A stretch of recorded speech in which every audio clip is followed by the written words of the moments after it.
Amém. Obrigado. Pode sentar, queridos. Quero dizer que é uma alegria muito grande ter você aqui. Né? Sueli é minha pastora, é minha mentora, é aquela que orienta, que me corrige, que me ensina, que descobriu alguns talentos na minha vida e tem feito aperfeiçoar. E é alguém presente, né? Quando eu digo para vocês, olha, se precisar, eu estou aqui presente, pode vir, pode falar, é porque ela faz isso comigo. É aquela que eu compartilho as lutas, as dificuldades, as alegrias, e ela está sempre pronta para me ouvir. Então, quando eu estou pronta para ouvir você, é porque eu aprendi com ela e porque ela faz isso comigo. Então, uma alegria muito grande, Su, ter você aqui. É um privilégio, quero dizer para você que a minha casa tem uma aliança eterna em servi-los. Nós estamos aqui, somos a extensão do ministério de vocês, tanto seu quanto do pastor. Queremos fazer o melhor, estamos trabalhando para isso. Quero que você saiba que é uma honra servi-los, servir ao Senhor com vocês. E quero dizer que nós temos uma aliança, um compromisso de fazermos daqui uma extensão do Ministério Comunidade da Graça e que aqui vai crescer e vai se multiplicar cada dia mais. Muito grata a Deus pela palavra de Cristo que um dia alcançou a minha casa, transformou e me fez alguém melhor, eu e a minha casa. Se nós estamos aqui hoje é por conta do ministério de vocês, por conta da palavra que vocês pregam até hoje e não mudou. Digo sempre isso para você e para o Beto, só vou deixar de segui-los o dia que vocês não pregarem mais este evangelho. Porque nós somos diferentes, temos limitações, mas a gente vence. Então, quero que você saiba disso, viu? Estou muito feliz por você estar aqui.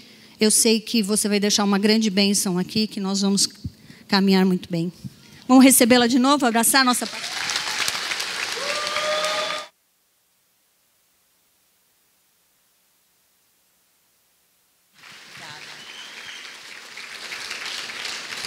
Obrigado, queridos. Boa noite.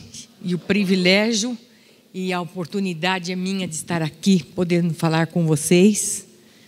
E realmente a Nádia tem sido um braço direito para mim, tem me ajudado muito. Até eu disse para ela, eu não te libero. Quando ela disse que eles vieram para cá para poder ajudar e estar aqui na igreja, eu falei, tudo bem, mas você vai continuar aqui conosco, tudo bem? Tudo bem. E às vezes ela está muito ocupada, tem os seus compromissos, e a gente sabe que São Paulo é uma cidade difícil, né? Eles moram na Zona Leste, vêm para cá, não é fácil mesmo. Mas ela faz todo o empenho, todo o esforço de estar lá com a gente. Eu é que agradeço, viu, Nádia? Pelo teu amor, pelo teu carinho e pela aliança que vocês têm conosco, você e Valmir, toda a sua casa. E a gente louva a Deus pela vida de vocês, que tem feito aqui um grande trabalho. Deus abençoe. Eu, nessa noite, trago um abraço do pastor Carlos Alberto. Ele está pregando lá em, parece que Bom Sucesso. A família se dividiu essa noite. Um prega em Bom Sucesso, outro prega na sede e eu vim para cá. A gente se divide no domingo, né? Para poder realmente trabalhar, porque é uma alegria trabalharmos para o Senhor. Amém? Vocês concordam com isso? Amém. Eu também fico muito feliz, né, de ver o rostinho de vocês, de ver também nosso querido Wagner, Vanise, a família, preciosos para nós também, no nosso coração, e que estão ajudando, colaborando aqui. E o Senhor sabe o quanto é importante no corpo de Cristo o trabalho de cada um. Esses dias eu estava falando com o pastor como é importante isso, né? Às vezes a gente fala, oh, mas o meu trabalho é assim tão pequenininho. É pequenininho que você acha, mas Deus sabe que você era peça importante para estar naquele lugar e desempenhar o ministério. Então realmente é uma alegria muito grande nós trabalharmos para o Senhor. Amém, queridos? Nesse aniversário de vocês, estão completando 5 anos. 5 anos. Bem como o pastor disse, né? Chegaram aqui com 80 pessoas, hoje já são mais de 300, trabalho crescendo, porque muitas vezes pode até crescer muito, mas não ter sustentação. Importante é crescermos, mas sustentados, né? Sabendo aonde estamos pisando, quem nós somos, para onde nós vamos, temos uma identidade, temos um destino. Então esse é o importante para Deus, porque os valores de Deus é completamente diferente do mundo. O mundo é assim, é com explosão, é com grandes coisas que é feito. E muitas vezes na obra de Deus nem sempre é assim, porque Deus sabe a realidade do lugar, o momento que a igreja está vivendo. Muitas vezes assumimos uma igreja que as pessoas precisam ser curadas e tratadas e trabalhadas para depois elas se multiplicarem. É assim, Deus sabe o momento certo. Então com vocês aqui eu sei que Deus tem trabalhado e bastante, tem ouvido dos pastores de vocês, o que eles têm falado, a alegria, quando vocês também, mulheres, têm estado conosco lá no Projeto Mãe, a gente vê a alegria, o momento que vocês estão nas nossas bases de oração. Vamos começar agora, no próximo sexta-feira, estejam orando por mim, eu vou a Salvador, é a nossa primeira base desse ano. Ontem eu estava dizendo para a Nádia, pedindo a Deus que eu estivesse bem hoje. Eu peguei essa gripe e realmente me derrubou. Fiquei assim, bem fragilizada e pedindo a Deus que tivesse misericórdia. Tinha um casamento para ir ontem, infelizmente não pude comparecer porque eu estava bem debilitada. E hoje, pela graça e misericórdia do Senhor, é que eu estou aqui falando com vocês. E espero viajar na sexta-feira para Salvador, em nome de Jesus. Tá bom, queridos? Então, de acordo com tudo que eu tenho ouvido de vocês, e um versículo que eu gosto muito, à guisa de introdução, eu gosto muito daquele texto de 1 Coríntios 4, versículo 1 e 2, que diz o seguinte: portanto, devemos ser considerados simples servos de Cristo, encarregados de explicar os mistérios de Deus. E de encarregado, espera-se que seja fiel. Então, nessa noite, o que eu quero ser para vocês é ser fiel com respeito à palavra.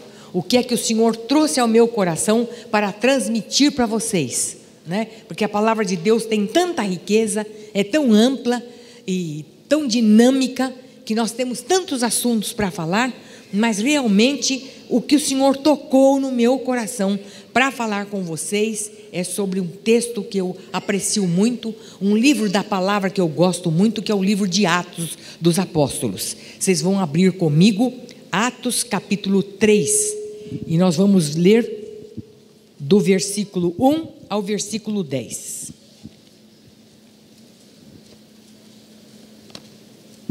Talvez a minha tradução seja um pouquinho diferente de vocês, mas nós vamos entender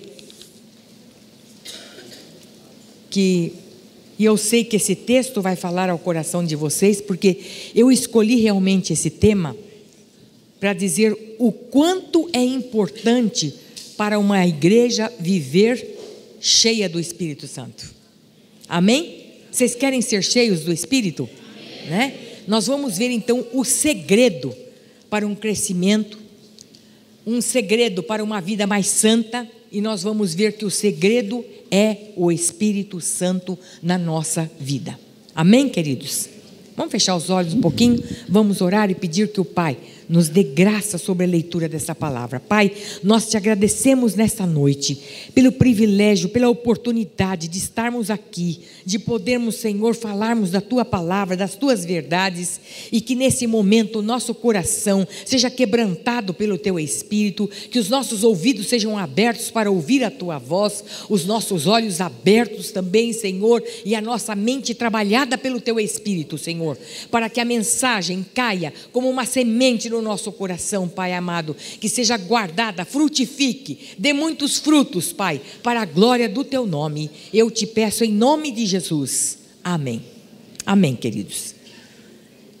Diz assim, Atos capítulo 3, do versículo 1 ao versículo 10.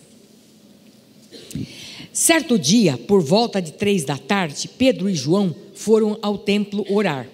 Um homem aleijado de nascença estava sendo carregado. Todos os dias ele era colocado ao lado da porta chamada Formosa, para pedir esmolas e quem entrasse no templo. Quando ele viu que Pedro e João iam entrar, pediu-lhes dinheiro. Pedro e João se voltaram para ele. Olhe para nós, disse Pedro. O homem fixou o olhar neles, esperando receber alguma esmola. E Pedro, no entanto, disse: não tenho ouro nem prata, mas o que eu tenho, isso eu te dou. Em nome de Jesus Cristo Nazareno, levanta-te e anda. Então Pedro segurou o aleijado pela mão e o ajudou a levantar-se. No mesmo instante, os pés e os tornozelos do homem foram curados e fortalecidos.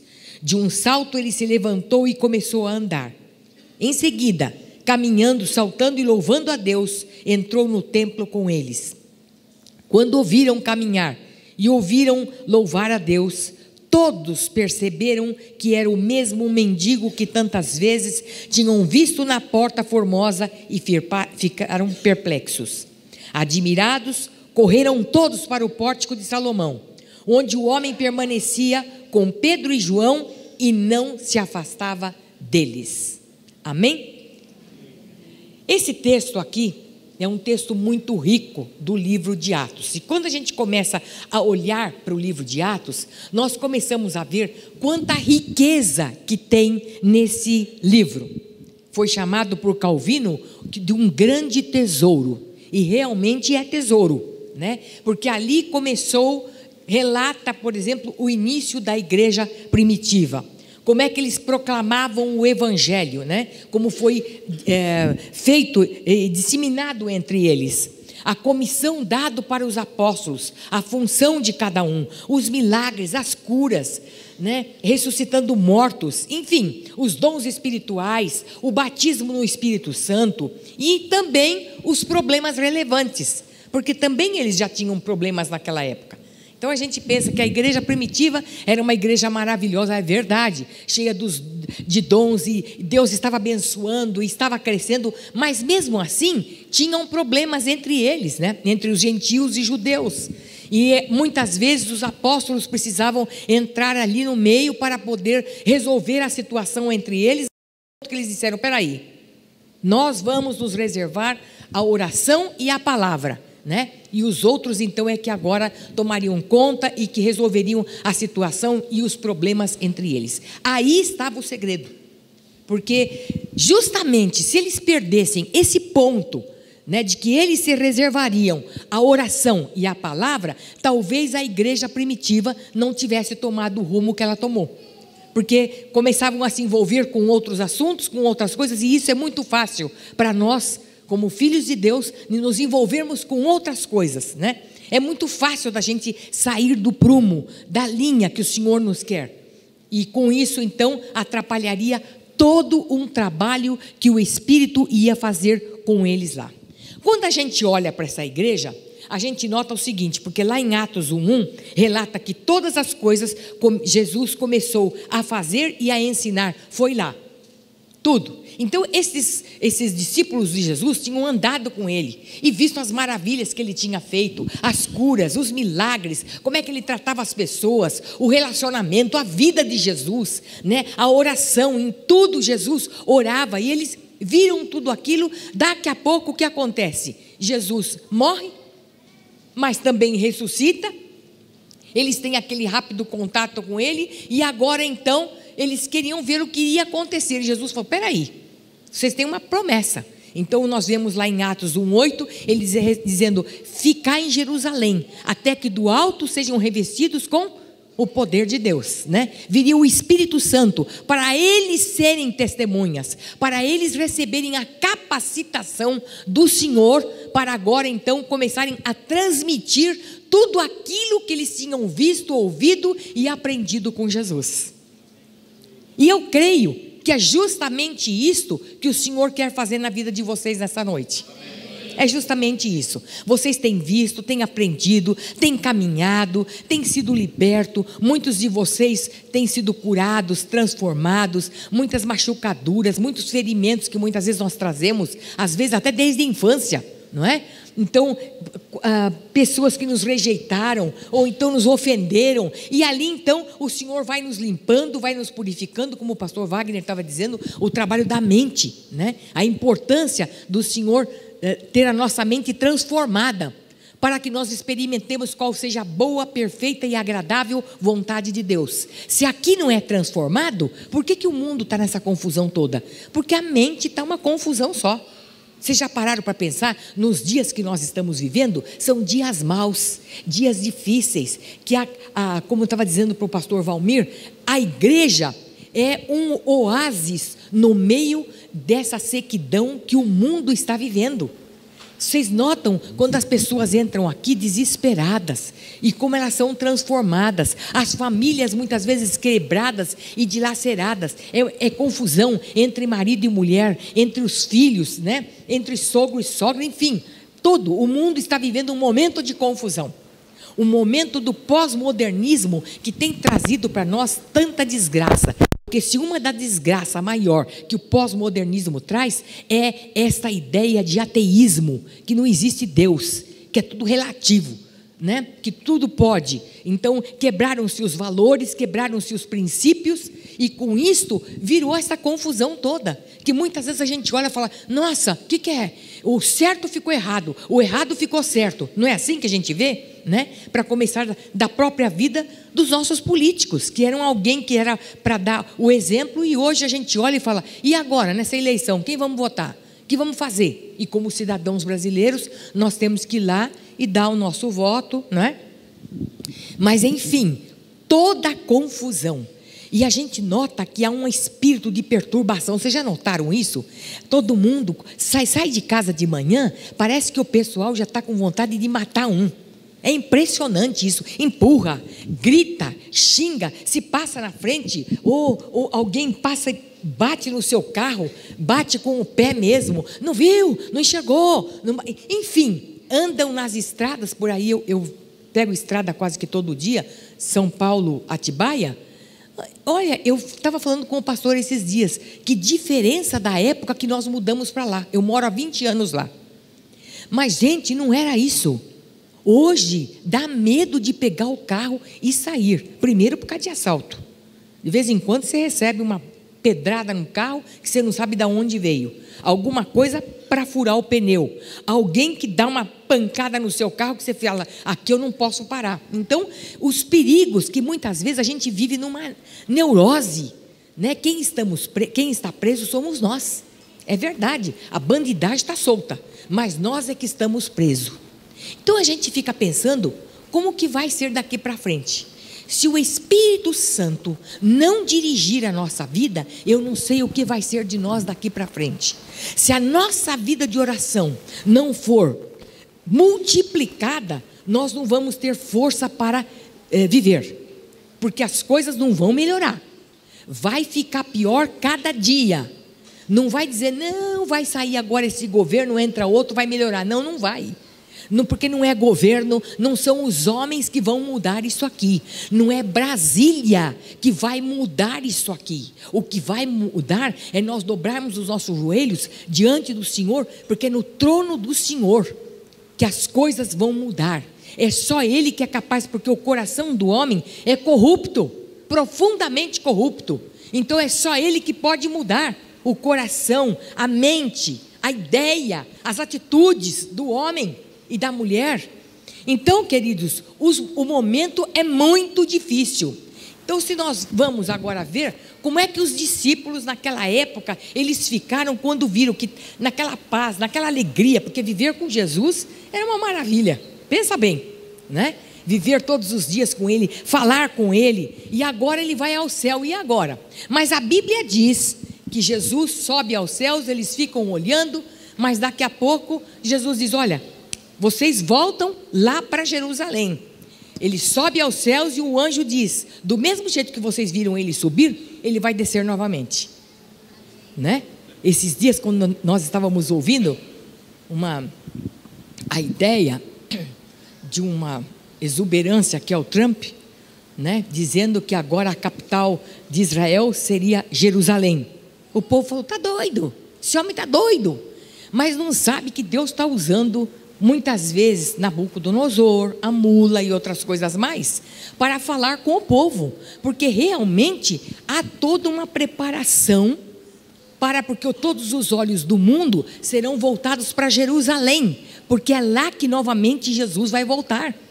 Então, graças a Deus por isso, tomara mesmo, o quanto antes isso fique, porque as coisas estão apertando e as coisas estão ficando que a gente diz: Maranata, Senhor, ora vem, Senhor Jesus. Porque se não fosse pelos salvos naqueles dias, nós não aguentaríamos viver. Pelo Espírito Santo operando, nós não sobreviveríamos. Então, queridos, assim está a situação. E eles voltaram. E a Bíblia diz que eles voltaram para lá, eles se juntaram a um grupo no cenáculo e começaram a orar. Porque uma coisa que me encanta na vida destes homens e da igreja primitiva é a vida de oração deles. Vocês vão dizer para mim: pastora, você vira e volta lá. É verdade. Porque eu vejo que em todos os sentidos, antes de avivamento, antes de qualquer coisa que aconteça na nossa vida, você pode crer que ali tinha uma pessoa orando. Uma pessoa orando, clamando. Das nossas famílias que precisam ser convertidos, mas tinha alguém lá de joelhos orando por eles, né? Uma situação que foi resolvida aqui é porque tinha alguém orando. Então, eu sei que a oração é a resposta para todas as coisas, porque ela é a alavanca que move o braço de Deus. Então, nós não podemos subsistir sem oração, né? Eu costumo sempre dizer, quando as pessoas vêm às vezes com um problema difícil, não sabe nem por onde começar, que nem dizia um amigo meu: precisa matar um para ver como é que vai acontecer a coisa, de tão enrolado que é, né? Não precisa, porque se nós orarmos, o Senhor vai ouvir a nossa oração e vai responder. Tudo que nós pedirmos, orando, crendo, nós vamos receber tudo. Mas tudo é porque Ele é o Deus do impossível. Então tudo aquilo que parece impossível aos nossos olhos é possível para Ele. Tudo. Estou com medo de tal situação. Pois eu quero que você saiba, ore e peça a Deus, porque Ele vai te livrar disso. Eu estou com um problema na minha família sério, às vezes um filho rebelde, ou uma filha que quer ir embora de casa, enfim. Você ora porque Deus vai mudar a situação. Eu ouvi o testemunho de uma moça em Londrina, numa das bases que eu fui, e ela contou que ela foi criada dentro de um lar evangélico, pai e mãe cristãos. Ela ficou até quase indo para a universidade. Quando ela entrou na universidade, ela começou a ficar nas rodinhas e ir para as baladas com os rapazes, as moças e tudo, e começou a ir. E a mãe dizia para ela: filha, eu quero dizer que isso que você está fazendo não está correto. Não, mas... E a coisa foi caminhando de um jeito. As amigas agora estavam indo para motel.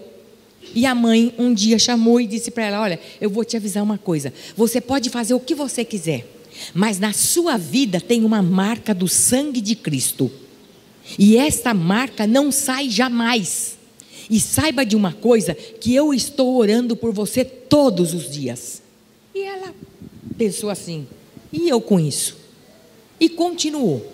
Quando foi um dia, esta moça relatando para mim, contando para mim, num desses dias, ela foi convidada a ir para um motel com um rapaz. E ela foi. E ela me disse: pastora, quando eu cheguei na porta do motel, do quarto para entrar, uma voz me disse assim: você tem a marca do sangue de Cristo, e esta marca não vai sair de você. E lembre-se de que você tem uma mãe que está orando por você. Ela disse: aquilo falou para mim com tanta firmeza, e eu até procurei do lado para saber se era alguém que tinha falado comigo, e vi que realmente não era, que tinha sido o Senhor que falou comigo. Eu virei o pé dali mesmo, eu saí, eu nunca mais quis. Cheguei em casa, eu pedi perdão para os meus pais. Ela disse: eu fui à igreja, falei com o meu pastor, e realmente eu entreguei a minha vida para Cristo. Ela disse: hoje eu estou aqui, sou casada, tenho 2 filhinhos, e estou seguindo ao Senhor, e quero segui-lo até o fim da minha vida. Então ela disse: eu sei pela minha vida o quanto a oração tem poder. Então esses discípulos de Jesus aqui, a mesma coisa. E eu lembrei de uma situação que aconteceu nos Estados Unidos, há mais ou menos no ano de 1850, entrou numa falência muito grande econômica, né? Será que era igual a nossa? Não sei, né? A nossa parece que está melhorando, não está não, gente? Dizem que está. Mas acontece o seguinte, os bancos ficaram fechados, tudo foi à falência, as estradas de ferro faliram, as pessoas começaram a passar fome, então havia um desespero muito grande porque não havia emprego. E num dado momento, um homem chamado Jeremias Lanphier, era um homem cristão, ele disse: não é possível continuar assim. E ele pensou o seguinte, ele fez um folheto convidando o pessoal de Nova York, ele morava em Nova York, e ele distribuiu esses convites, dizendo que haveria uma reunião de oração no endereço tal, uma vez por semana, e que ele gostaria que as pessoas que estivessem com ele, que fossem lá. E ele pensou, quem é que vai aparecer no meio de uma crise danada dessa? Bom, primeiro, a primeira reunião tinham 4 pessoas. A segunda reunião já foi para 6 pessoas. A outra reunião tinha 40 pessoas. Deixou de ser uma reunião semanal para ser uma reunião diária. Em 6 meses, 10.000 homens se reuniam para orar na cidade de Nova York, por causa dessa situação. E o que aconteceu é que houve uma viravolta tão grande, é que houve não só as finanças das pessoas que mudaram, como houve um poderoso avivamento na cidade de Nova York, através de um homem que tomou uma posição de orar para que aquela situação mudasse. Então muitas coisas são mudadas, queridos, através da oração. E aqui nós começamos a ver que a igreja de Atos é assim, ela começou com oração, as coisas que ela ia fazer, as escolhas das pessoas, dos apóstolos, dos discípulos, era com oração, as pessoas com quem eles gostariam que trabalhasse junto com eles, era através de oração. Então em tudo, eles dependiam de Deus em todos os momentos, eles não tomavam um passo precipitado, porque muitas vezes o que acontece conosco é o seguinte, nós tomamos passo precipitado. Primeiro a gente dá o passo, depois a gente vai orar para saber se aquilo era da vontade de Deus para a nossa vida. Aí dá tudo errado, aí fala, está vendo? Deus não ouviu oração, Deus não está falando comigo, Deus não gosta de mim, porque olha só, não é possível como deu tudo errado. Mas eu pergunto para você, primeiro você foi buscar em Deus? Primeiro você foi perguntar para Ele, Senhor, é isto mesmo que o Senhor quer de mim? Talvez um negócio, uma compra de um carro ou de uma casa, ou qualquer situação que você tenha que resolver, a mudança de emprego.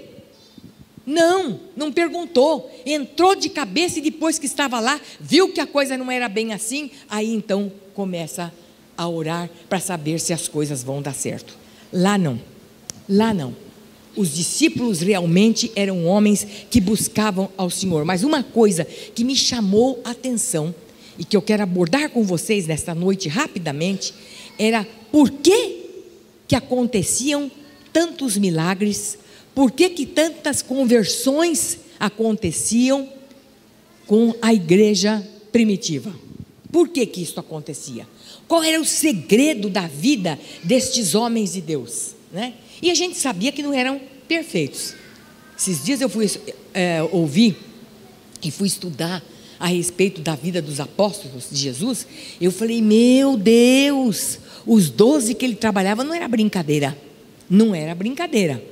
né? Um traía, o outro negou, né? O outro, um bando que fugiu quando a coisa apertou, e era assim, né? E brigavam entre eles para saber quem é que ia ser o primeiro. Então era nesse ambiente, e Jesus então trabalhando com cada um deles. Então eu fiquei pensando o seguinte, é possível trabalharmos com pessoas, porque se Jesus trabalhou com um grupo daquele, imagine a gente, se não for capacitado por Ele, como é que nós vamos trabalhar? Então, eu quero abordar com vocês aqui 5 verdades que marcam a vida desses apóstolos. A primeira é essa que eu estou falando com vocês, eles tinham vida de oração. Veja bem, no capítulo 3, aí vocês vão me acompanhando, eles, por volta das 3 da tarde, Pedro e João foram ao templo fazer o quê? Foram orar. Eles não abriam mão disso, eles tinham uma decisão. Quanto a nós vamos nos consagrar à oração e à palavra, né? Então, eles o tempo todo, eles trabalhavam, mas eles oravam, eles buscavam a Deus. E interessante que era costume dos judeus, eles orarem 3 vezes ao dia, às 9, meio-dia e às 3, eles oravam. Mesmo eles recebendo o Espírito Santo, agora tendo uma vida transformada, já não viviam mais daqueles legalismos dos judeus, mas eles não isentaram isso da vida deles. Eles juntaram isso e continuaram orando, porque eles sabiam que ali estava justamente o segredo para a vida deles. O grande problema nosso é o seguinte: nós achamos assim, que espiritualidade e religiosidade não podem andar junto. Eu digo para vocês que um auxilia o outro. Por exemplo, nenhum e nem outro pode caminhar sozinho. Por quê? A religiosidade nos leva à espiritualidade. Ela nos ajuda a isso. Por exemplo, todo domingo nós vamos à igreja fazer o quê? Nós vamos cultuar a Deus. Muitos acham que isso é uma religiosidade, mas é isso que nos empurra para lá oferecer culto de louvor e adoração a Deus. Eles oravam 3 vezes ao dia, que dizia nos rituais judaicos. Mas o que aconteceu? Era através dessa oração de 3 vezes ao dia que eles recebiam a capacitação e a comunhão com o Senhor. Porque não é possível um cristão dizer que é cristão e não ter essa comunhão íntima com o Senhor. Vai ouvir de quem? Vai fazer o quê? Todos os dias você precisa ter uma palavra, você precisa ter alguém falando com você de dizer o que é certo e o que não é, como devemos caminhar, qual deve ser as nossas atitudes, como é que deve ser tratada a nossa família, lá nos nossos negócios, na nossa faculdade. Nós precisamos de sabedoria de Deus todos os dias, e nós encontramos isso quando nós temos e gozamos de intimidade com o Senhor. Nós podemos deixar de qualquer coisa, mas desta comunhão diária com o Senhor, jamais nós podemos abrir mão. Amém? Você já experimentou ficar sem a comunhão com o Senhor? Vai acontecer o quê? Você vai morrer. É como se você deixar de comer, não é? Deixa de comer hoje, deixa de comer amanhã, e daqui a pouco você vai ter uma anemia, daqui a pouco você vai ficar doente e vai te levar à morte. A mesma coisa é no nosso espírito. Eu não falo hoje com o Senhor, eu não tenho comunhão com a sua palavra, eu vou deixando as coisas de lado, não trato, não olho mais para a palavra, porque para mim eu estou lendo, mas não está me dizendo mais nada, porque vamos nos afastando e daqui a pouco nós estamos mortos espiritualmente. Vocês entenderam? Assim como no natural, assim é no espiritual também. Então, a primeira coisa da vida deles é que eles tinham vida de oração. E saiba de uma coisa: todo e qualquer avivamento sempre começou com um grupo orando. Sempre. Eu garanto que vocês tiveram aqui esse aumento de pessoas porque vocês começaram a orar. Ora, às vezes de madrugada, ou ora mesmo que se for em casa, buscando a Deus em grupos. Começa a orar. E Deus começa o quê? A trabalhar conosco, né? Vai jejuar. Eu vou jejuar por quê? Porque eu vou ficar mais próxima a Ele, vou me santificar mais. Esse tempo é separado para Ele. Então, o tempo todo vou buscando. Fala comigo, quero saber mais, tenho fome e sede da tua palavra, eu quero estar mais perto de ti. E daqui a pouco o que começa a acontecer? Começamos a ser cheios do Espírito e Deus então começa a derramar da sua graça. E vai acontecer como com esses apóstolos, que eles não queriam ficar mais longe deles. A vida destes homens era tão diferente que eles precisavam dizer, tanto para as autoridades, como para os sacerdotes, como para o povo, que eles eram pessoas comuns, porque estavam achando que eles eram deuses. Tal era a diferença na vida deles para as pessoas do mundo, para os religiosos da época. Era diferente, era marcante. Aonde eles estavam, as pessoas sabiam, estes andaram com Jesus. Será que hoje as pessoas também têm dito, estes andam com Jesus?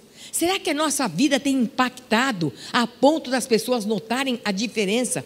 Hoje uma das coisas que tem acontecido dentro do povo de Deus e na igreja parece que está tudo igual. Nós trouxemos para dentro das nossas igrejas os costumes pagãos. Que Deus tenha misericórdia. Às vezes me dá uma tristeza. Quer ver eu ficar triste? Às vezes quando eu abro, por exemplo, o Facebook, Instagram, que vocês têm, sabe disso, e eu vejo ali alguém fazendo algo como se fosse uma coisa comum para ele, e que é uma coisa que não agrada a Deus. Dá uma tristeza, dá para você também? Dá muito.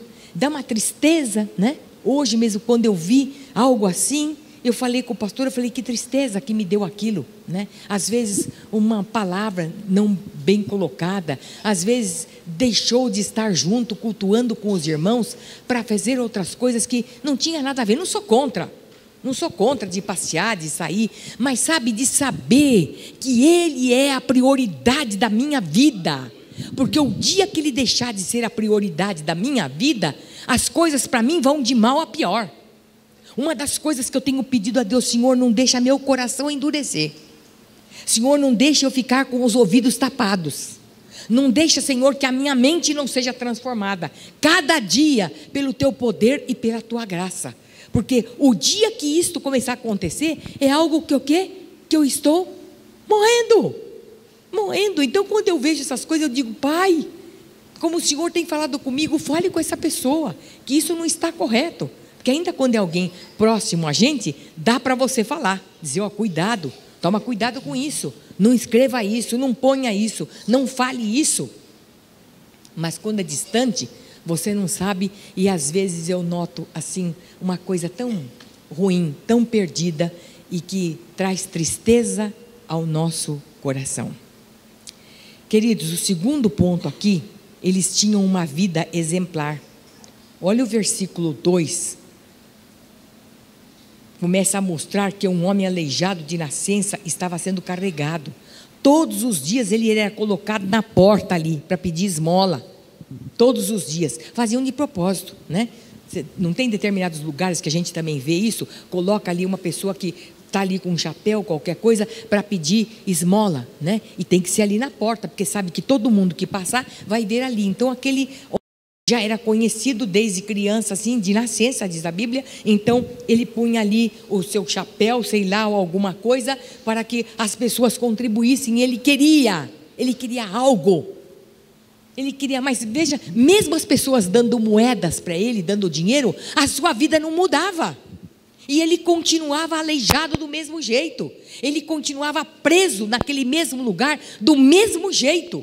Porque não tinha o que fazer. Para vocês verem que muitas vezes os bens materiais também não traz tanta alegria ao nosso coração, como se nós tivermos algo dentro de nós, como de Deus, vivendo a sua vida em nós. Muitos podem ter carro, podem ter casa. Quantos ricos que estão desesperados e estão suicidando? Não é verdade? E a vida daquele homem estava ali e não mudava. Até o dia que Pedro e João pararam ali na porta e falaram para ele, ele ficou de certo olhando e falou, olha para nós, olhe para nós. Nós não temos nem ouro e nem prata, mas isso que nós temos, nós te damos, em nome de Jesus Cristo Nazareno, levanta e anda. E a Bíblia fala que naquele momento, eles deram a mão para aquele homem, e agora os seus pés e os seus artelhos agora começaram a se fixar. Eu imagino a alegria e o espanto daquele homem, que viu que ele tinha ganho naquele dia muito mais do que dinheiro, muito mais do que qualquer coisa material podia dar, porque era talvez o sonho do coração dele. Ele nunca tinha experimentado andar, ele nasceu daquele jeito, mas agora então o Senhor coloca os pés dele e a perna dele agora então centrada com força para que ele pudesse andar. Olhe para nós. Será que nós podemos dizer para as pessoas que estão ao nosso redor e no mundo, olhe para nós, olhe para a nossa vida? Uns dizem, eu não, eu tenho que imitar Jesus. Então, Se você não está imitando, como diz o pastor Carlos Alberto, se você não está imitando Jesus, quem é que você está imitando? Quem é? Para quem é que você está olhando? E muitas vezes há um abismo muito grande do que nós estamos falando e do que nós estamos fazendo. Quantas vezes isso acontece? Eu falo, mas eu não pratico. Imagine na vida daqueles homens para eles dizerem isso. Olhe para nós. Vocês estão vendo que nós andamos com Jesus. Olha as coisas que estão sendo transformadas e mudadas na nossa vida. Então, veja bem que aquele homem, de olhar para ele foi resgatado, foi salvo, porque aqueles homens pararam para dar atenção para aquela pessoa necessitada. Será que nós temos parado para dar atenção para aqueles que estão ao nosso redor? Estou correndo, minha agenda está cheia, não é? Eu estou saindo já fora de hora, não é assim? Acontece isso comigo, com vocês não? Comigo é assim, às vezes eu saio de casa que eu saio já atrasada, pegando coisa, catando coisa pelo meio da casa e voando porque eu tenho horário para chegar lá em São Paulo. Ou eu tenho alguém que está me esperando, ou eu tenho algum compromisso marcado, ou eu tenho alguma viagem. Mas será que nesse momento, o que me encantou aqui, na vida deles, é que eles pararam. Eles pararam, eles quebraram até o momento que eles iam lá para orar, para poder atender a pessoa. E às vezes a gente não quebra os nossos compromissos para poder parar para atender uma pessoa. Esses dias, uma senhora encontrou comigo na comunidade, estava nervosa e disse para mim: puxa, eu estou nervosa, estou saindo daqui agora porque bateram no meu carro, tudo ia. A pessoa é tão perturbada, mas a pessoa estava tão perturbada, a pastora Sueli, que ela saiu do carro assim, transtornada e dizendo tantas palavras ruins, tanta coisa ruim, e desesperada, e que eu não me preocupasse, e que ia pagar, papapá, papapá. Eu esperei ela contar tudo. E eu disse: o que você fez? Ela falou: eu também naquela hora eu fiquei assim, tão nervosa, porque a gente fica assustada, né? Eu disse para ela: sabia que essa moça está precisando de Jesus? Essa moça não está bem. Essa moça está vivendo conflito e problema dentro da sua casa. Procure saber. Ela disse: é verdade. Eu não parei para pensar sobre isso. Naquela hora eu parei naquela situação do carro, de toda ali. E eu fico pensando como as coisas tomam a nossa mente. Nós trocamos coisas por pessoas por coisas. Nós não paramos, nós não ouvimos. Nós estamos vivendo uma geração que as pessoas não param para ouvir as outras. Os filhos estão sozinhos dentro de casa. E tem um abençoado de um aplicativo agora, chamado Mimi, não sei se vocês já viram, que ele fala com os filhos e depois então ele diz: olha, eu quero matar você e a sua família. Vocês imaginem a que ponto que nós chegamos. Falta de diálogo, de parar para ouvir. Para ouvir. Tem uma pesquisa, eu até falei lá nesse encontro de pastores, uma pesquisa em Columbus, de que realmente foi constatado que os filhos que não fazem uma refeição digamos, por semana com seus pais, eles estão indo para as drogas, porque falta conexão, falta olho no olho, falta toque, falta palavras. E isto tem acontecido muitas vezes nos nossos lares cristãos. Nós não temos tempo. É uma corrida total, e nós não temos tempo. Cuidado com isso, queridos. Terceiro, eles tinham uma vida de poder. Hoje a igreja tem prata, tem ouro, tem todos os recursos, mas não tem poder. Não tem. Nós estamos preocupados com tantas coisas e realmente ficou uma igreja que não tem poder. Não tem poder, olha, não olha para a minha vida, porque sabe como é, eu sou humano, eu sou falho, não olha para mim. também temos tudo o que precisamos, mas falta o toque do Espírito na vida da igreja hoje. Falta essa sensibilidade, falta os joelhos no chão, falta o quebrantamento de coração, falta a mente transformada de olhando que é só o Senhor, autor e consumador da nossa fé, que é só olhando para Ele, que os dias são maus, que Ele está nos alertando, cuidado, vejam, se apegue a mim, porque é só Ele que pode nos dar firmeza e segurança na sua palavra e nele. Nós temos que estar ligados à videira sempre, todos os dias. Quando nós deixarmos de sair de perto dele, nós temos uma vida infrutífera, uma vida fria, uma vida indiferente. Não vencemos os nossos problemas, as nossas lutas e dificuldades. Nos tornamos completamente indiferentes. E do jeito que a gente entra na igreja e sai, às vezes a gente fala, mas é culpa do pastor, porque ele que não trouxe uma palavra, ele não estava assim, consagrado naquele dia. Não, não é culpa do pastor, e nem de quem quer que seja que esteja aqui na frente tocando, cantando. A culpa é nossa, é de cada um de nós, que a nossa vida não está bem com Deus. Porque essa individualidade nós temos que ter até o final, até o último dia da nossa vida. Nós não podemos culpar esse ou aquele por isso ou por outra coisa que está acontecendo, não. Nós temos que rever entre nós diariamente, que o Senhor tenha misericórdia de cada um de nós, queridos. Que a nossa vida não seja uma vida refratária, que o Espírito não fale mais.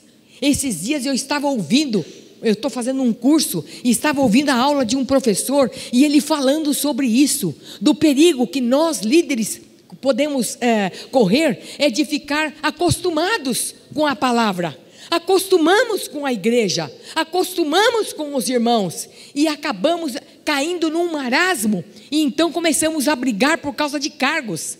E quando Deus acaba, por exemplo, um ciclo na nossa vida que nos chamou para determinada coisa, e agora aquilo encerrou, e está passando para outra, a gente começa a segurar e achar, não, eu não vou abrir espaço para o outro, porque esse lugar é meu. E não é nada, não é nada. Isso está mostrando, sabe o quê? Que além da sua insegurança, a sua fragilidade na sua vida espiritual, porque Deus está dizendo, aqui encerrou, mas eu tenho muito mais para você. Eu tenho muito mais para você. Estava falando com o pastor Valmir, pastora Nádia, de que quando comecei o ministério lá atrás, eu comecei assim, trabalhando com crianças, depois fui para a favela, né? Era a favela da Vila Prudente. Então ia ali, trabalhava, evangelizava as crianças em grupos, também grupo escolar naquela época. Depois fui para os jovens, trabalhei com música, né? Com grupos musicais. Depois com os jovens, e depois fui com as senhoras, e a coisa foi indo, e aí o Senhor me chamou para a oração, e eu fui para a oração, e estou nas bases, até o dia que Ele quiser, e vai chegar o dia que Ele vai dizer, agora aqui encerrou, e eu tenho outra coisa para fazer para você. Eu duvido que Ele vai fazer isso, porque eu tenho que orar até o último dia da minha vida. Mas em todo caso, talvez, eu estou dizendo isso no sentido assim de um trabalho mais à frente, né? Que às vezes as pessoas, esses dias me disseram, por que você não grava e não passa nas igrejas já, nas nossas bases? E eu falei, peraí, não, em pessoal não, porque as pessoas precisam sentir, precisam ver, precisam olhar para mim, precisam olhar nos meus olhos e eu olhar para vocês, de ter uma vida transparente, porque aqui é tudo muito bonito, mas fica lá. Mas vocês não estão me sentindo, e nem sentindo o Espírito que eu possa passar para vocês. Então, queridos, até todos os dias de estarmos buscando a Deus, de saber, Senhor, o que é que o Senhor tem para mim. Quarto ponto aqui, eles tinham uma vida cheia de compaixão, não era de religiosidade. Eles mostraram isso quando eles quebraram aquele momento para atender aquele homem, né? E muitas vezes nós não atendemos e estamos matando as pessoas dentro da igreja, porque não temos tempo para elas, de olhar, de sentir, de dar o toque, de saber que as pessoas sabem que o que nós estamos falando, de que não é mentira, de que não é utopia, mas que é uma realidade, que é verdade daquilo que está trabalhando, que Deus está trabalhando na nossa vida. Então veja bem, queridos, essa é a quarta compaixão. Se não tivermos compaixão, veja então, primeiro é uma vida de oração que eles tinham. O segundo é uma vida exemplar que eles tinham. O terceiro, eles tinham uma vida de poder. Eles estavam sempre buscando o poder de Deus, através da oração, buscando a Deus. O quarto, eles tinham uma vida cheia de compaixão. Eles paravam para atender as pessoas. E o quinto, eles viram um milagre incontestável. Era público. O milagre que eles viram não tinha como dizer não, porque era público. Todo mundo sabia que aquele moço, desde criança, ele era ali aleijado. Então não tinha como dizer que não, talvez eles arrumaram ou ajeitaram isso. Não tinha jeito. Então o homem que nasceu coxo, ele tinha mais de 40 anos, estava na porta do templo, porta principal. Todos sabiam que ele era assim. E o que aconteceu? Este homem ficou completamente liberto, por causa de uma atitude de compaixão, por causa da vida de oração desses homens, por causa do poder do Espírito que estava sobre a vida deles, por causa da vida reta diante de Deus. Deus operou aquele milagre naquela vida. E depois a gente vê no final do capítulo, lá que, então agora, Pedro então aproveita o momento e vai então e agora prega a palavra de Deus sobre o arrependimento para aquelas pessoas. Teve oportunidade, que a gente não perca a oportunidade.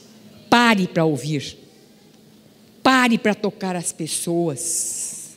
Não esqueça do seu momento íntimo com o Senhor, da leitura da palavra, de ler, de saber o que é que Deus quer de nós. Ele não quer que você seja qualquer pessoa. Ele não te chamou para você ficar sentado num banco, olhando e só vendo o que vai acontecer como um espectador. Não, Ele te chamou para você trabalhar na seara, na obra dEle. Aquele que lança a mão do arado e olha para trás, não é apto para o reino. Há uns anos atrás, quando começamos o nosso ministério, eu passei por uma luta muito difícil, dentro da própria denominação que nós estávamos, que vivíamos, e daqui a pouco as coisas começaram a piorar, e nós tivemos uma decepção muito triste, e eu comecei a me fechar, eu me enrepolhei. Sabe o que é repolho? Quando você pega um repolho assim, repolho todo fechado, eu fiquei assim. E eu dizia: Senhor, eu não vou sair mais daqui. Eu vou preferir cuidar dos meus filhos, da minha casa. Eu não vou me envolver com mais nada. Vou ficar como está. E por causa disso, eu fui levada a uma depressão de 4 anos. Depressão profunda. Um síndrome do pânico. Um horror. Vocês não têm noção. Horrível. A ponto de ficar numa posição fetal dentro de um guarda-roupa fechado, que eu pensei: estou ficando louca. Foi assim. Hoje eu digo: bendita experiência que o Senhor me fez passar. Foi através daquilo. Ele tinha um chamado na minha vida, e eu disse para Ele: não, eu vou ficar aqui. E a partir do momento em que o Senhor começou a falar comigo, e eu tinha no meu coração muita mágoa, tristeza, principalmente com um que foi o principal, que nos apunhalou e fez tanta coisa. E eu pensei assim, Senhor, um dia eu estava orando e eu pedindo: Senhor, mostra para mim, eu queria sair daquilo, uma situação horrível. Senhor, mostra para mim, o que eu devo fazer? Ele falou: se fulano de tal passasse na sua frente, o que você faria? Eu passava com o carro em cima dele e matava ele. Então o Senhor falou assim: aquele que não ama seu irmão é assassino. É assassino. Naquele momento o Espírito falou comigo, dizendo: você é assassina, porque você quer matar o seu irmão. Eu disse: não, Senhor, isso não está correto. E naquele momento eu peguei uma lista e eu comecei a escrever o nome das pessoas que tinham me ofendido e me machucado. Não importa, eu tinha que fazer isso. E eu fiz toda a lista e disse para ele: Senhor, eu me proponho a acertar isso aqui pessoalmente. E Deus faz isso. A gente pensa que Deus não brinca, não. E quando foi num determinado dia, eu não queria mais sair de casa, estava muito, a depressão profunda. Meu marido disse: não, você vai comigo numa reunião tal de pastores que eu vou pregar. Eu falei: eu não vou, eu vou ficar aqui. Não, você vai. Trouxe até o batom na minha mão, que ele sabia que eu não saía sem um batom, porque eu sou muito clara de pele. Então, não, você vai. E eu fui. Mas eu confesso para vocês que eu fui assim, ó. Por dentro eu não fui. Eu estava lá, mas por dentro eu não fui. Quando eu estava lá, adivinha qual foi a primeira pessoa que eu vi? Foi a pessoa que eu me propus a acertar. Estava numa fila para pegar o prato de alimento e ele vinha de lá. Quando eu vi, eu falei: ah, Senhor, não. Você prometeu. E eu disse: tá bom, Senhor, eu vou. E eu fui a ele e eu disse: olha, meu irmão, hoje eu quero sair daqui, mas eu preciso acertar com você. Ele olhou para mim e eu disse: eu tenho que te pedir quando eu falei perdão, ele disse: não é você, sou eu que prejudiquei. E aí ele me abraçou e nós choramos, um chorou no ombro do outro e pedimos perdão. E eu disse: ah, eu estou livre. Fui para casa e eu disse: pai, era esse mesmo, pai, eu estou livre da situação. Mas sabe, queridos, o pecado deixa marcas. E eu fiquei num sobe e desce, porque quem sofreu de depressão sabe disso. Tem momentos do dia que vem e vai, e vem e vai, até o dia que o Senhor falou comigo nesse versículo de Romanos 8,15: não recebestes o espírito de escravidão para viveres outra vez atemorizados, mas o espírito de adoção, pelo qual clamamos: Abba, Pai. E aquilo eram como doses homeopáticas,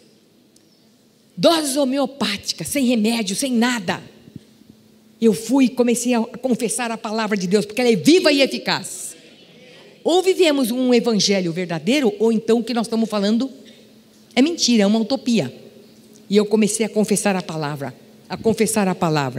e aquilo começou a sair, à medida que eu confessava a bendita palavra de Deus, aquilo foi saindo, aquele mal-estar, aquele pânico, aquela coisa horrível que vinha sobre a minha vida. E um dia eu estava na janela da minha casa, porque a gente só enxerga preto e cinza. Jamais eu colocaria uma roupa dessa que eu estou hoje. Fiquei anos sem colocar assim. Mas quando eu estava na janela da minha casa, eu vi um arco-íris muito bonito. E o Senhor falou para mim: olha para esse arco-íris. Assim como eu fiz aliança com o homem, que eu nunca mais destruiria a terra com água, eu faço hoje uma aliança com você, que nunca mais você padecerá desse mal. E eu louvei a Deus por isso. Ele me livrou, Ele me libertou. Aquele cativeiro que estava dentro de mim, que não deixava meu ministério mais ficar, podendo dar mais frutos, porque eu estava enclausurada dentro, ficando doente, tomando veneno dia a dia, porque a gente que toma. Mas quando eu tomei esse passo de fé, Ele me libertou, e o meu ministério abriu as portas, e Ele me chamou para esse ministério bendito de oração. Glória a Deus por isso, queridos. A palavra de Deus faz efeito na nossa vida. Bendita a palavra de Deus. Eu garanto que muitos de vocês, quando estiverem numa situação de luta, de dificuldade, também clame a Ele, clama a mim, e responder-te-ei, e anunciar-te-ei coisas grandes e firmes que não sabes. Não deixe as raposinhas, as coisas pequeninas te prenderem e dizer: você não vale nada, você não serve para nada. Não deixe isso, mas deixe que a graça do Senhor. E eu quero dizer para vocês que a partir daquele dia as coisas foram transformando na minha vida, e a partir de lá para cá eu tenho sede de Deus. Eu tenho sede, eu nunca estou contente com o que eu estou fazendo. Sede de beber da palavra, de beber do seu Espírito, de querer mais, de saber o que é que Ele quer mais de mim. E é isso que eu quero para vocês, querido. Não que vocês fiquem sentados e esperando o que vai acontecer e cuidando dos seus problemas, não. Porque Ele tem muito mais para vocês. É muito mais além daquilo que pedimos ou pensamos. Porque a Bíblia diz assim: desde a antiguidade não se viu um Deus como o nosso Deus, que trabalha para aqueles que nele esperam. Ele trabalha para nós. E hoje nós somos os responsáveis a dar a continuidade e a divulgação do ministério de Jesus nesta terra. Então, como está a sua vida? Está se destacando nesse mundo? As pessoas que vivem com você sabem que Jesus habita em você?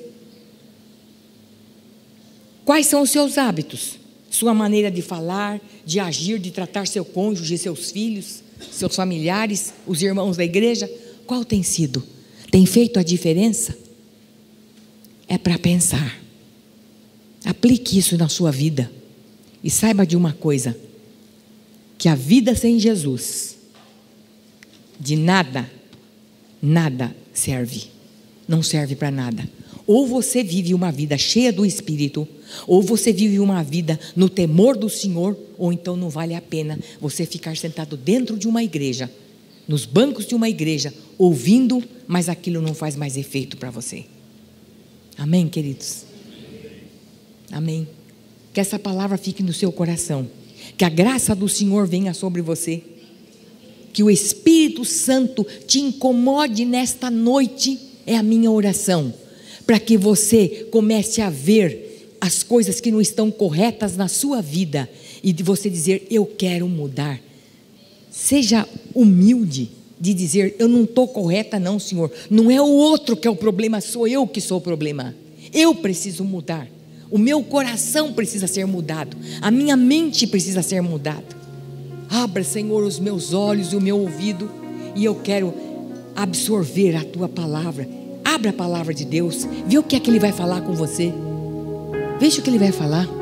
Ore, dobre seus joelhos na presença dEle e fale com Ele: Pai, eu quero ser novo, eu quero ser uma vida nova diante de Ti. Amém, queridos? Feche os seus olhos, curve sua fronte. Gostaria que o pastor Valmir viesse aqui para orar por vocês.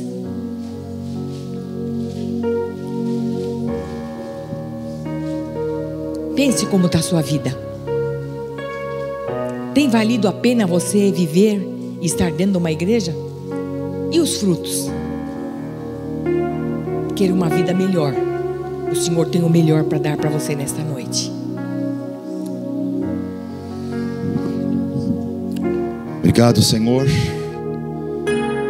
porque nunca desistes de nós. Obrigado, Senhor, pelos alertas desta noite. E obrigado, Senhor, por despertar todos nesta noite aquilo que o Senhor mais espera, que é uma vida de intimidade, de relacionamento. E isto tudo começa com o altar, começa com a oração. O Senhor passou os olhos sobre a terra para ver se encontrava um homem para que estivesse na brecha. Que hoje, Senhor, pelo Teu Espírito, Tu encontres aqui homens e mulheres que se levantem nas suas famílias para a intimidade, para a oração, para receber o poder do alto, para ser modelo, Senhor, para esta geração. Levanta, Senhor, nesta comunidade os valentes, aqueles que hão de continuar o ministério de impacto de Jesus nesta terra. Obrigado, Senhor, pelo Teu amor para conosco, para com a comunidade da graça.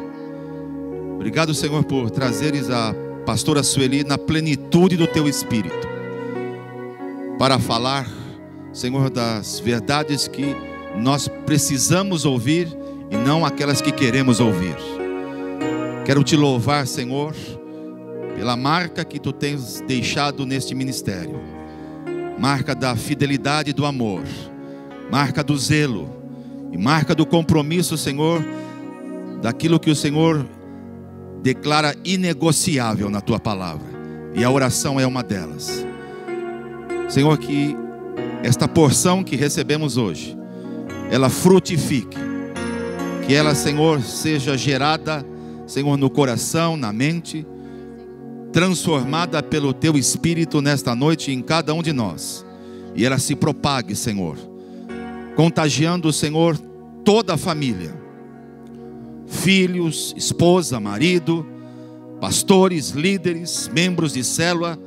E que esta comunidade, Senhor, ganhe ainda mais revelação destas verdades que foram deixadas nesta noite para todos nós. Obrigado, Senhor, pelo Teu amor, pela maneira como tens falado conosco neste mês tão especial para esta igreja.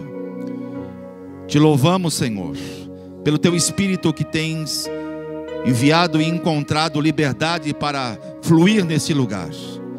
Queremos Te bendizer, Santo, Santo Jesus, amado Espírito.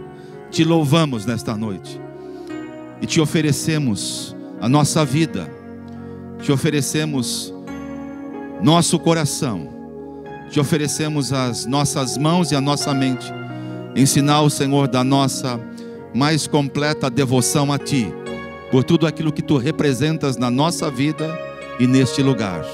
Louvado seja o Teu nome. Vamos aplaudir ao Espírito Santo, vamos aplaudir ao Senhor, vamos aplaudir a palavra, vamos exaltar a palavra que foi liberada nesta noite neste lugar. Abra sua boca para exaltar a palavra. A palavra é Jesus, o Verbo que se fez carne, que habitou entre nós, que vimos a sua glória como a glória unigênita do Pai, cheio de graça, cheio de verdade. Oh, louvado seja o Teu nome. Bendizemos-Te, Senhor, bendizemos-Te, Espírito, adoramos-Te, ó Pai. Exaltado seja, ó Trindade maravilhosa, bendita, aleluia. Digamos todos juntos, aleluia, aleluia.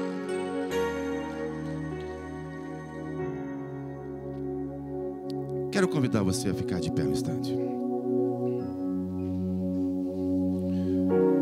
Antes de despedirmos a pastora Sueli, você foi ministrado nesta noite pela palavra que foi enviada? Quantos saem daqui convictos de que o Senhor falou? Eu também. Mas não é justo nós despedirmos a nossa pastora sem orarmos por ela. Tanto ela quanto o pastor Carlos Alberto precisam das nossas orações. Nós temos um pacto nas refeições de orar por vocês. Muitos de vocês que estão chegando nem sabem disto, só os mais antigos. Mas é um pacto que nós, pastores e líderes, temos de cobrir os nossos pastores todas as refeições, pelo menos 3, que fazemos diariamente. Por que fazemos isto? Porque eles precisam. Eles são os que mais sofrem os ataques. São alvos para que o inimigo abata a vida, o ministério e o que eles representam no mundo espiritual. Então eu quero convidar você nesta noite a orar pela sua pastora. Vocês sabem que nesta comunidade, embora você tenha os pastores e as pastoras, nós somos as extensões dos nossos pastores aqui, do nosso pastor Carlos Alberto e da pastora Sueli. Não fazemos nada diferente. Nós só reproduzimos aquilo que aprendemos e que recebemos deles. E esses mais de 30 anos, é assim que eu tenho vivido, é assim que eu tenho me comportado, e é assim que eu tenho sido abençoado. E eu quero pedir que você estenda as suas mãos aqui em direção à nossa pastora. E quero que você a abençoe nesta noite. Abençoe não só o ministério que ela tem a desenvolver, mas abençoe a sua saúde, abençoe a sua família. Quero ouvir a sua voz orando agora.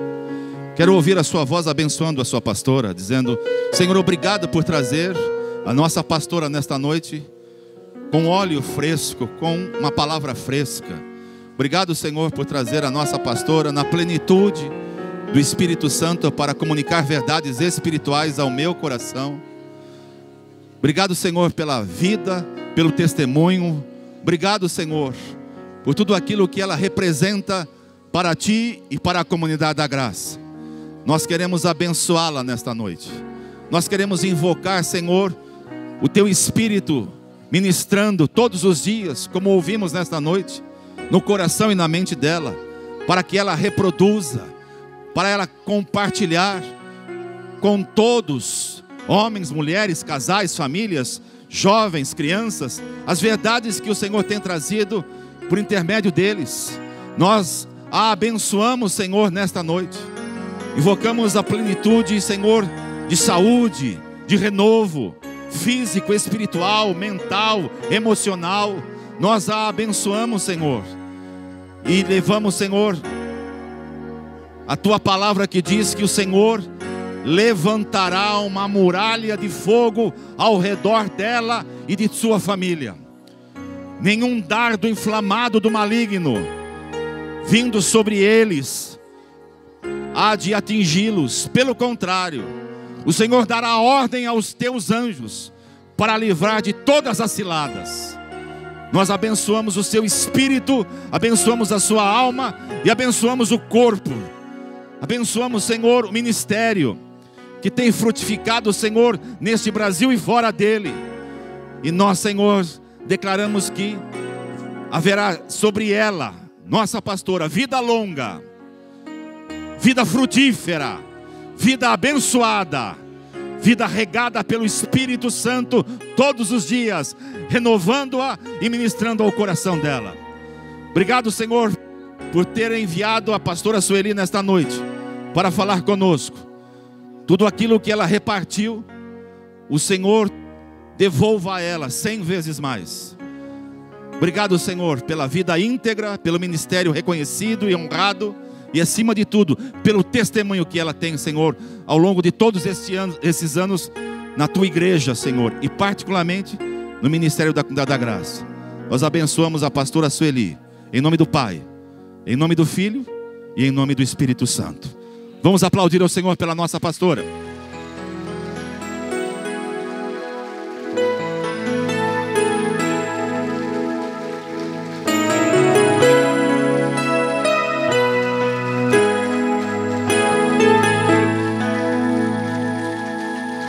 Em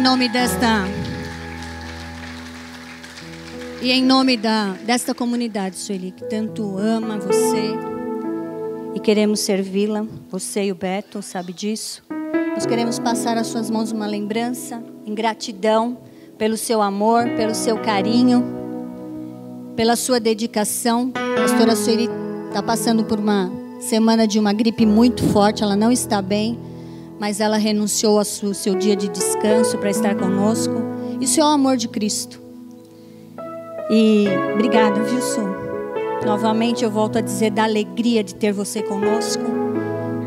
Vocês viram o coração dela, de uma mulher que teme ao Senhor, que ama a palavra e que eu tenho aprendido muito.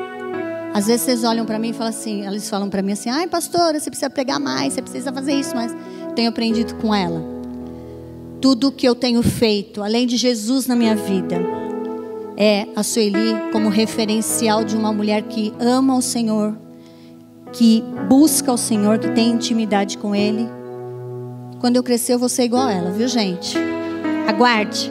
Obrigado, Su. Deus abençoe, viu? Vamos abraçá-la mais uma vez?